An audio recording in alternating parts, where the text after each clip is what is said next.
Mm. Autumn and coffee, as I said, goes together really well. I might be interrupted here. I can hear my daughter in the other room, so apologize if that happens. Part three, and the final part, dealing with the ending of this incredible movie, which is so well made. So we're at the courthouse. It's in Memphis, and they're keeping Lecter locked up in the courthouse in a special cage. And it's very cinematic and really good. These, as I said in a previous video, are kind of my least favorite parts of the film. And it's not that they're not good; they're very, very good. It's still great filmmaking. It's just that it's time to wrap things up, And I watched the film for the experience as well as it's provoking thought in me. And when you get to this last part, it's all wrapping up. So it's difficult to get to it and really think through everything that's happening because it's just ending all of that, okay, and wrapping up the experience. Um, so Lecter tells her something very important. One of the most important scenes. We learn the most basic idea, which I think was over-explained, that her saving this woman is bringing about the silence of the lambs that she craves to have. She saved one lamb when she was a child. Now she can save another. They should have just left that up to your own interpretation, and Lecter just explains it. I kind of don't like that. I wish they would have made you think about it a little bit. You may have never gotten it, but it would have been more interesting. I would have rather just not known at all. Like, maybe the Silence of the Lambs is her saving this woman. Like, I would rather put that together. Instead, Lecter explains it. That's unfortunate. There are a couple of legitimate criticisms of the film that I am going to get into.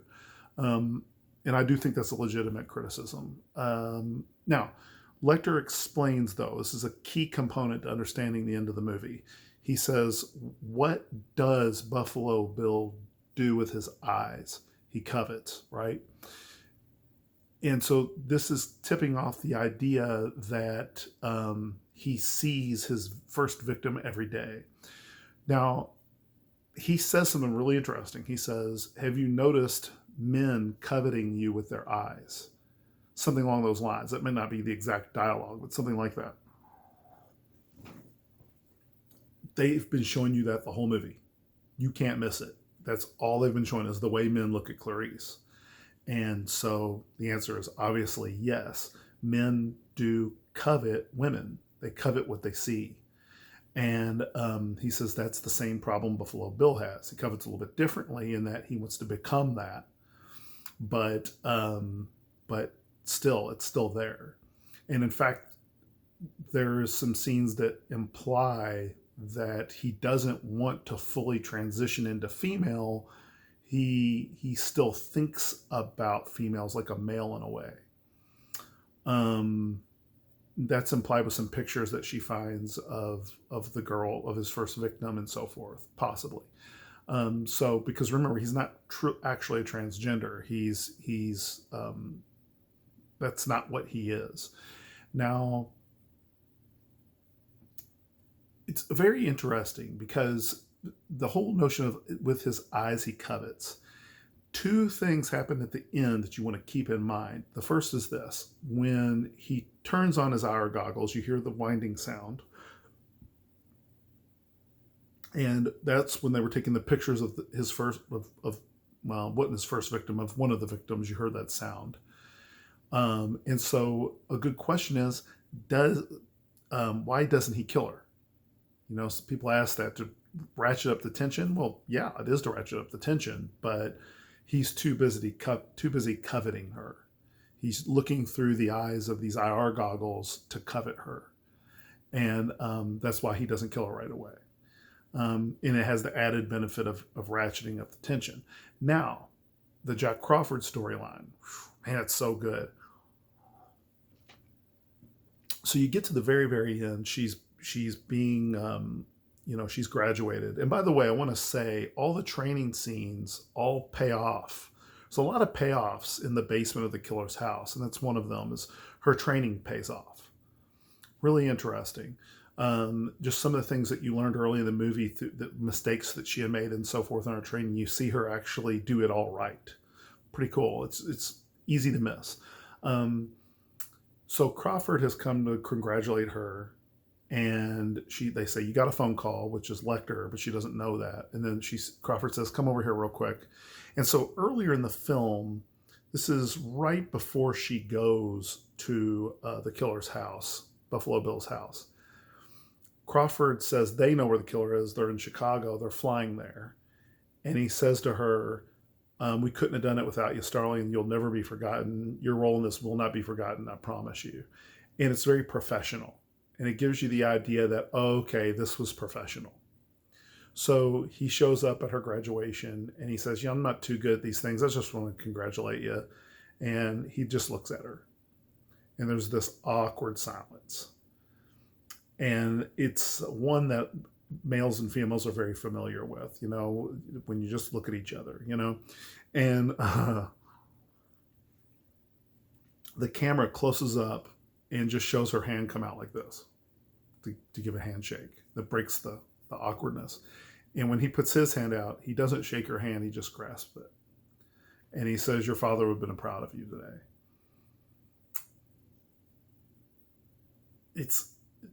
You don't have an answer. There's no answer. We don't know. He may have wanted her. He may have maybe he was just keeping it professional. We don't know.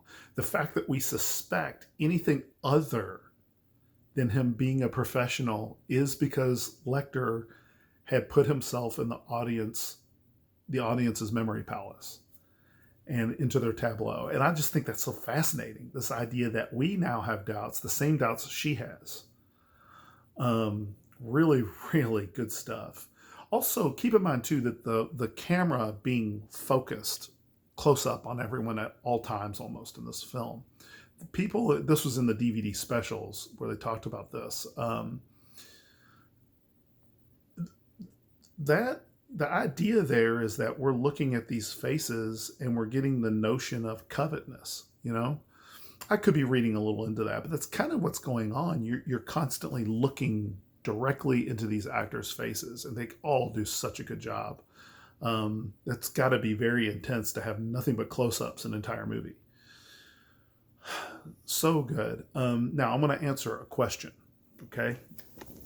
Over the years, I've heard criticisms of the film, and there's a second criticism here. So, actually a third. The second criticism is, why didn't Wild Bill just kill her? And the answer is because other than just cheap cinematic trick for tension. Again, that's because he was too busy coveting her, so it makes sense. But the question is this: the red herring. Now, what's the red herring? The red herring is they make you think that Crawford's at the killer's house by interlacing the cuts in the editing process between Buffalo Bill in the basement and Crawford at the house in Chicago. And then when the guy goes to buzz the buzzer, it buzzes in the basement at that house, but it's actually Clarice that's doing it. And so the way that's intercut, at the last second you realize, it's a trick. They're not, it's a cinematic trick. The question is that a cheap trick? I think the answer is yes, I do. I think it's a really cheap trick, and I love it. I think that those who criticize that scene are right. I don't think they're wrong. I don't think the producers of the movie try to hide it all. The film is for people who also just want a cinematic experience, and that's what they were trying to deliver, and they did it.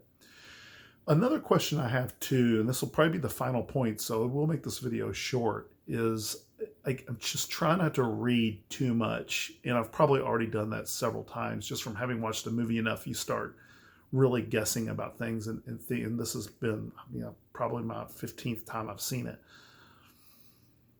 When Lecter's at the courthouse, and he's escaping, which is a great escape scene. It's really intense.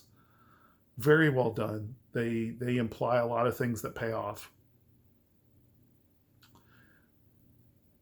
The question is, when he puts on the face of that security guard, is it his understanding of Buffalo Bill that gave him that idea? Because Buffalo Bill is making a skin suit. And so the idea here is that he's made a mask of a guard's face, is he taking what he knows about Bill and applying it? And the other thing that I might be reading too much into is, does this mean that Lecter is going through a little bit of a transition himself? You know, that this is sort of pointing to that him and Bill are not all that entirely different. Now, that latter point is a little bit of a stretch, I think. But the former point about him getting the cue from his understanding of Buffalo Bill to put on the face, there might be some merit to that, perhaps. I'm not sure. Anyway, if you haven't seen this movie, obviously, this might be kind of confusing. I'm not sure. I do want to say, over the years, you know, I try not to read or listen to what anyone or watch videos of what anyone else's analysis of a film, but can't help it over the years. And the best podcast by far is a podcast called Now Playing. And when they did their Silence of the Lambs, I had to listen to it. And Stewart on there is probably my favorite of the people on there. And he brought something up, and he said that Buffalo Bill, after he's shot, looks like one of the moths because he has the goggles on and the way he's got his hands. And it looks like, you know, that process, like the moth, the key issue with the moth is the moth goes from its cocoon and transforms, right? It goes from a caterpillar or whatever, or a larva, and transforms into this beautiful thing. And so it's a great symbol for what Buffalo Bill's trying to do, right? He's transforming.